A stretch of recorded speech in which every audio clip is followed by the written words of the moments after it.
नमस्कार, स्वागत है आपका खबर दोपहर में। मैं हूं आपके साथ हिमानी कटारिया। बुलेटिन की शुरुआत करेंगे इस वक्त की बड़ी और अहम खबर के साथ जो इंद्री से सामने आ रही है। बात करेंगे जश हत्याकांड के बारे में। तीनों आरोपियों की आज पेशी है जश हत्याकांड में और ऐसे में तीनों आरोपी जो है वह कोर्ट में पहुंच चुके हैं। लगातार अब तक जो सूत्रों के हवाले से जानकारी प्राप्त हुई है, चाची मुख्य आरोपी रही है इस पूरे हत्याकांड में, जहां पर वह मानसिक स्थिति से पहले से ही पीड़ित थी और ऐसे में उनका लंबे समय से लगभग 1 और 1.5 साल से उनका इलाज चल रहा था। और ऐसे में जो अब तक जानकारी प्राप्त हुई है, ताई और दादी ने जो जश की बॉडी थी उसको ठिकाने लगाने का जो पूरा प्लान रचाया था, उसको लेकर पहले 2 दिन के रिमांड पे पुलिस रिमांड पर रहे तीनों आरोपी और ऐसे में लगातार उनसे पूछताछ की गई। निशानदेही पर पूरे मामले को गहनता से लेकर जो है समझा गया पुलिस द्वारा। और ऐसे में अब जाकर जो खुलासा सामने आया है वह ये रहा है कि मानसिक रूप से पहले से ही पीड़ित थी चाची, जिन्होंने इस पूरे मामले को जो है मुख्य रूप दिया और साथ ही साथ जश की हत्या की। साथ ही साथ आपको यह भी बता दें कि फोन के चार्जर से जश की हत्या की गई है। बच्चा चाची के घर पर खेलने गया था और ऐसे में चाची ने मोबाइल के चार्जर के तार से जश की पीछे से गला दबा दिया। जहां पर जश की हत्या हो गई, वहीं ताई और दादी ने उसकी बॉडी को ठिकाने लगाने का जो है वह प्रयास किया। ताई की छत पर जश की लाश को डाल दिया गया, उसके बाद जो थी बॉडी वह कहीं और डाला गया। तो ये पूरा प्लान किया गया।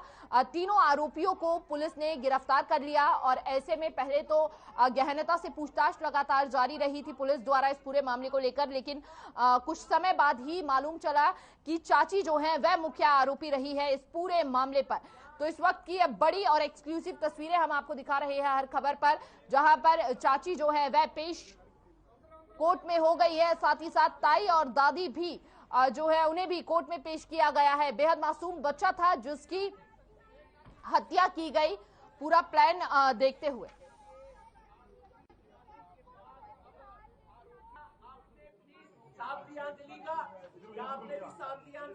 आज इसको धनवंती को और इसकी सास को सोनदे को हमने कोर्ट में पेश किया है और इनको 1 दिन पे हमने पुलिस रिमांड पे लिया है। कोर्ट से रिमांड दे दिया गया, रिमांड मिल गया 1 दिन का, क्योंकि कल हमने उसको भी 2 दिन के पुलिस रिमांड पे लिया था, अंजलि को। और बहुत सारी चीजें हैं जो दोनों को बिठा के क्लैरिफाई करनी है।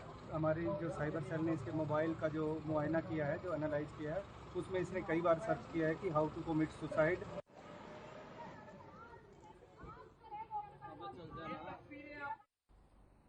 तो राष्ट्रमंडल खेलों से कुश्ती को बाहर करने पर पूरे प्रदेश के पहलवानों में भारी रोष है। वहीं दंगल गर्ल्स के पिता द्रोणाचार्य अवॉर्डी महावीर फोगाट ने भी नाराजगी व्यक्त करते हुए बताया कि कुश्ती भारत का प्रसिद्ध खेल है, जिसको राष्ट्रमंडल खेलों से बाहर करना बहुत निंदनीय है।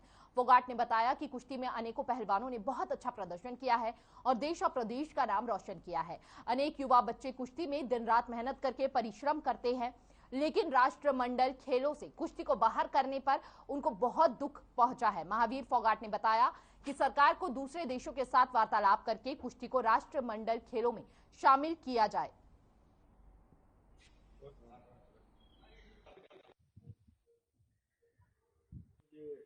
खास करके जो ऑस्ट्रेलिया में 2016 में ऑस्ट्रेलियन गेम होने, वहाँ जो कुश्ती के जो है टीम नहीं है, तो उन्होंने ये गेम निकाल दिया जो 3 गेम निकाल सकता है जिसमें राष्ट्रमंडल गेम होते हैं।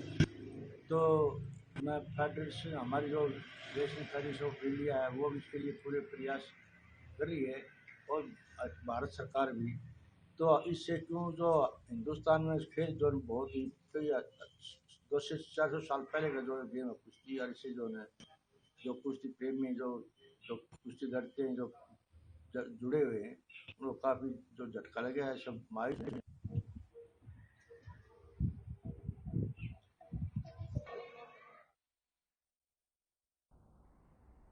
तो झज्जर से विधायक गीता भुक्कल ने बीजेपी से राज्यसभा सांसद रामचंद्र जांगड़ा के बयान पर पलटवार करते हुए कहा कि यह महिलाओं का अपना हक है कि वह अपनी मर्जी से कपड़ों का चयन करे। बीजेपी सरकार को ऐसी टिप्पणी करना कि महिलाओं को जींस नहीं पहननी चाहिए, ये गलत है। बीजेपी को ऐसे बयान देने की बजाय महिलाओं की शिक्षा पर जोर देने की आवश्यकता है। साथ ही मंदिर जाने के मामले पर भी कहा कि मंदिर जाना भी स्वच्छ का विषय है और हम किसी की भावनाओं को ठेस नहीं पहुंचा सकते। आर्य समाज भी फला फूला है और यह व्यक्ति विशेष की स्वयं की इच्छा है कि वह मंदिरों में जाए या ना जाए। किसी पर हम अपनी मानसिकता को थोप नहीं सकते, इसलिए सांसद रामचंद्र जांगड़ा को बोलने से पहले सोचने की आवश्यकता है।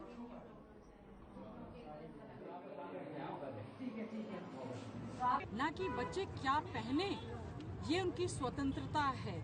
हम किसी को किसी प्रकार की स्वतंत्रता से नहीं रोक सकते। कैसा किसका खान पान होगा, कई जगह पर जो है अभी देखा होगा नवरात्रों में इस तरह का कहा कि नॉन वेज मीट नहीं खाना चाहिए। कई जगह जो है उनके मंत्री नॉर्थ ईस्ट में, तो इन चक्रों में हमें ना पड़ के हमारी जो जिम्मेवारी एक है कि अच्छे प्रदेश और देश का निर्माण हो, धर्म जाति और बिरादरी के नाम पर हम ना बांटे। स्वतंत्रता का सबको अधिकार है, जो जिस धर्म को मानना चाहे, जैसा वो पहनना चाहे, सभ्यता संस्कृति के अनुरूप। तो कालावाली में आम आदमी पार्टी हरियाणा के प्रभारी और राज्यसभा सांसद सुशील गुप्ता ने बड़ा बयान दिया है। आप सांसद सुशील गुप्ता ने सांसद रामचंद्र जांगड़ा की लड़कियों को जीन्स पैंट ना पहनने के बयान पर पलटवार करते हुए कहा कि आरएसएस में एक भी महिला मेंबर नहीं है, यह पार्टी महिला विरोधी है। वहीं उन्होंने सांसद रंजीत सिंह के बयान पर कहा कि वह चाहते हैं कि दादा पोता ही मंत्री बने। इतना ही नहीं, उन्होंने सांसद सुनीता दुग्गल को भी आड़े हाथ लेते हुए कहा कि आजकल गोबर कहाँ उपलब्ध होता है। सिर्फ एक दिन सांसद सुनीता सिरसा के लोगों को गोबर के उपलों पर खाना बनाकर खिलाए। इस मौके पर आप कार्यकर्ताओं समेत आमजन भी मौजूद रहा।